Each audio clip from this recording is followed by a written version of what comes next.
All right, so we're finally back from Eternals. This movie. I see now why a lot of people were saying that this movie is definitely going to be divisive.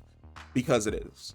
If you are someone like me, if you have read Marvel Comics, if you know the history, if you know the lore, you're going to absolutely love this movie. There are so many great Easter eggs that will lead off into these fantastic and interesting directions that I can't wait to see them pop back up in the MCU. However, if you are someone who has never read an Eternals comic book, if you're someone who only really shows up to watch Marvel movies for the action, you don't really care about the story, if you're someone who your experience with the MCU is only limited to the movies themselves, which is that you're not coming into the movie with any type of external information, you're going to be frustrated. You're going to be frustrated. You're going to be annoyed because, oops, didn't even do that. This movie throws a lot at you, and I mean a lot at you. So not only does Chloé Zhao, not only does she have to introduce 10 characters, there's like 8 Eternals and then 2 guest characters.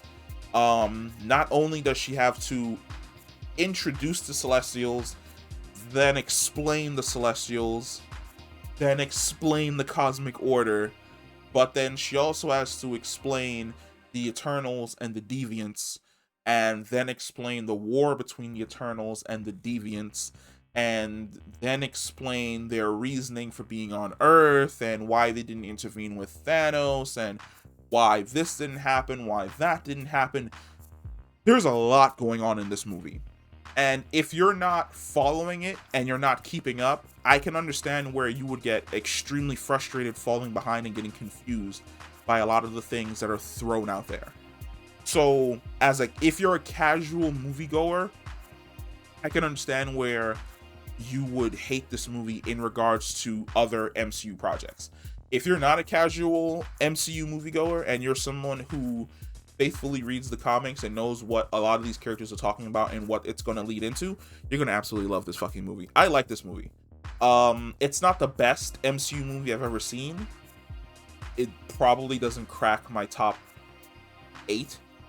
I'd probably slot it in at maybe like 10.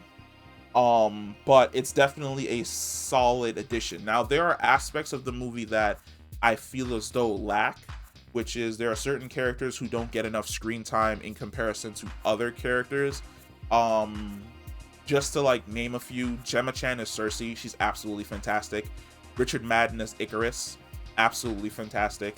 Angelina Jolie as Thena, dope. Kumail Nanjiani as Kingo, awesome. Kit Harington as Dane Whitman, he's in the movie.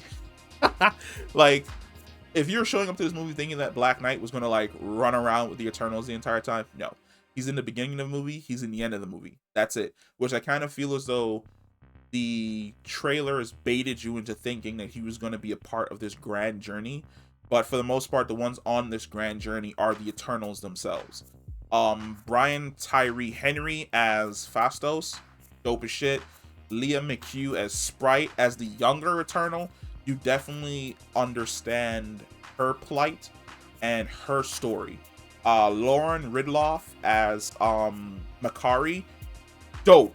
There definitely has to be a spinoff where Makari is running so fast that she accidentally like pops the bubble that separates the MCU from the DCEU, and she ends up in the DCEU and meets like the Flash and just go running off together, because she is absolutely awesome. I kind of wish that she was in the movie more, because I absolutely loved watching her just like they're like, hey, there's this thing I need you to check out that's on the opposite side of the planet, and it's just woof, gone, and you're just seeing her just like haul ass through everything, and you're like, this is dope as shit, because the entire world to her is standing still, and everybody's kind of like just to dumb herself down so that other people can keep up.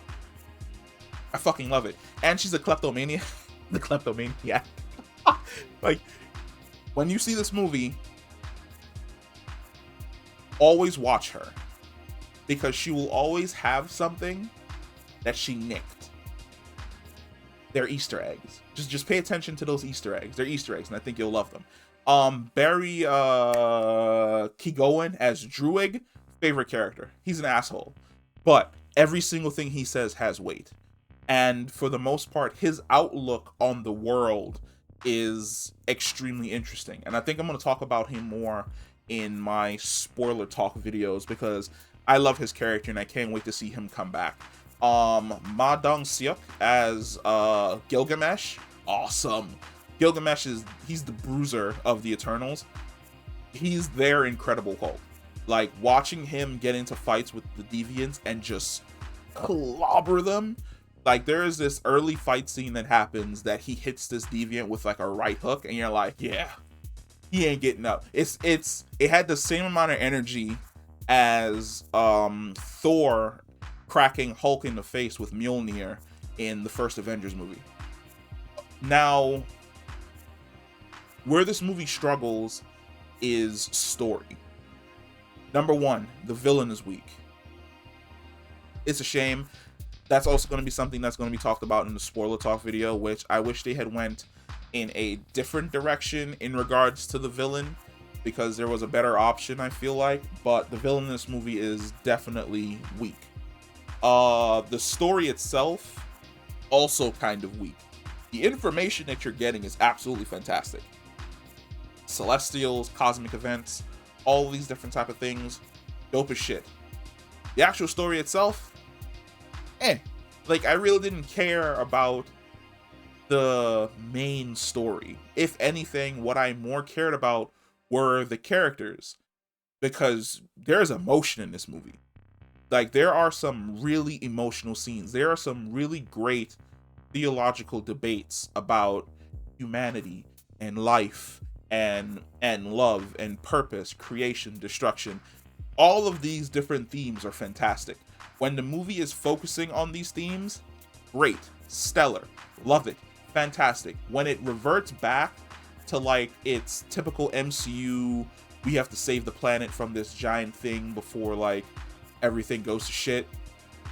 It's just like, can we focus on that some more? Like, there's so much history here. You guys were like in Babylon and in ancient India and in ancient China, and you spent time in Greece, and they looked at you as like gods. Like, I kind of wish we would focus a little bit more on that and explaining like the psychological toll it takes to be someone who's all powerful but who's powerless from interacting and saving humans and having to essentially watch them destroy themselves.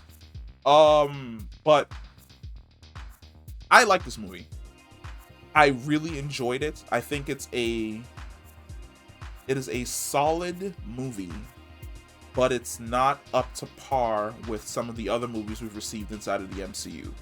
It's also not as bad as Rotten Tomatoes and all these other sites have been saying it is. I would watch this movie 3, 5, 4, 6, 7, 8, 9, 10 times before I would sit down and watch Thor: The Dark World twice. I would also watch this movie 4 times before I probably watch the first Ant-Man movie again. There are definitely movies that I feel as though this movie is way better than, and is way more enjoyable to watch than inside of the MCU. It doesn't deserve a lot of the hate that it gets, and a lot of the hate that it gets is justifiable. It is a little bit too preachy. It does touch on a few subjects that may rub people the wrong way. Those subjects didn't rub me the wrong way because I go into everything with an open mind, no judgment, and trying to understand that other person's position. But yeah, if you are a hardcore Marvel fan who has been following not only the comic books but also just Marvel lore in general, you're going to absolutely love this movie. Movie's gonna be dope as shit. If you're the casual moviegoer, you'll also enjoy this movie. I would say bring along someone who can like explain a lot of like the things that they're throwing at you from the multiple different directions. If you're somebody who just goes into Marvel movies for fighting, you're not gonna like this movie because there's a lot of talking. There's a lot of talking. Some of the characters are underutilized, but I feel as though for the most part, when the Eternals are basically focusing on the Eternals and their human struggle to adapt to a world that's not only changing, but a world that they're not allowed to interfere in and save, the movie is great. I think Chloé Zhao did a really good job, and I'd love to see her come back to do a smaller budget movie that focuses on maybe like 2 or 3 characters instead of like an entire cast of 10. But I'm trying not to spoil anything inside of the review. I would say definitely go and check the movie out. You'll enjoy it, and there's definitely going to be a spoiler talk after this to more or less go over and explain everything.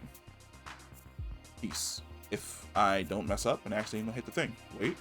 Wait.